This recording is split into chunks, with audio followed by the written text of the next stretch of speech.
السلام علیکم. آپ کو پتہ ہے کہ ہم جو ہے سورہ انفال پڑھ رہے تھے اور سورہ انفال جو ہے ہم نے کمپلیٹ کی ہے کل. اور آج ہم ایک نئی سورت جو ہے وہ شروع کر رہے ہیں، سورہ توبہ. سورہ توبہ میں بسم اللہ نہیں پڑھیں گے کیونکہ سورہ توبہ میں بسم اللہ نہیں ہے، تو شروع کرتے ہیں.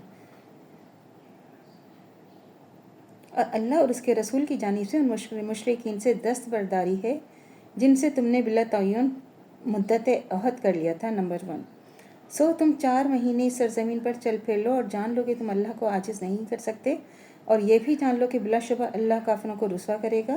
اللہ رسول کی طرف سے بڑی حج کی تاریخوں میں عام لوگوں کو سامنے یہ اعلان کیا جاتا ہے کہ اللہ اس کے رسول مشرکین سے دستبردار ہیں. بس اگر تم کفر سے توبہ کر لو تو وہ تمہارے لیے بہتر ہے. اگر تم نے اسلام سے راز کیا تو یہ سمجھ لو کہ تم اللہ کو عاجز نہیں کر سکتے اور کافرین کو دردناک عذاب کی خبر دے دو.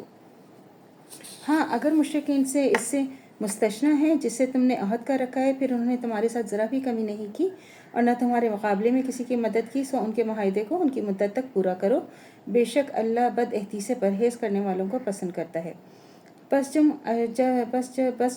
شہر حرم گزر جاویں جب تو اس وقت ان مشرکین کو جہاں پاؤ مارو، پکڑو، باندھو، داؤ گھات، ہر موقع پر ان کی طاق میں بیٹھے رہو. پھر اگر وہ کفر سے توبہ کر لیں اور نماز پڑھنے لگیں اور زکوٰۃ دینے لگیں تو ان کا راستہ چھوڑ دو. بے شک اللہ بڑا ہی بخشنے والا، بڑا ہی رحم کرنے والا ہے. نمبر 5.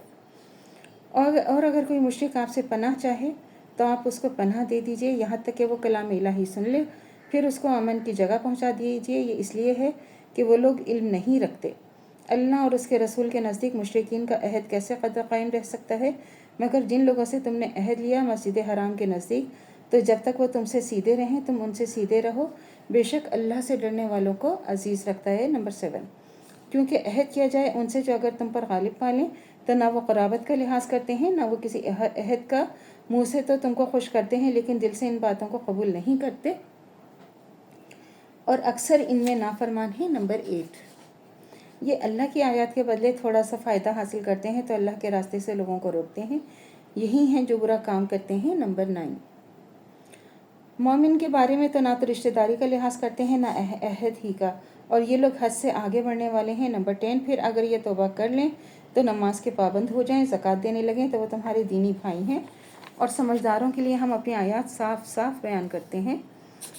اور اگر یہ کافر عہد کر کے اپنی قسموں کو توڑ ڈالیں اور تمہارے دین پر تان کریں تو تم ان پیشواؤں یا ان کفر سے اس ارادے سے لڑو کہ یہ باز آ جائیں، کیونکہ اس صورت میں ان کی قسمیں نہیں رہیں. 12.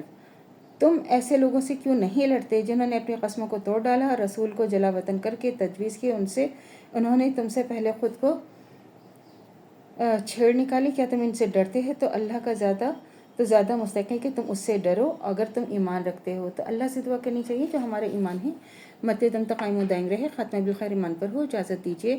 اللہ حافظ. میرے چینل کو لائک کیجیے، شیئر کیجیے، سبسکرائب کیجیے. شکریہ.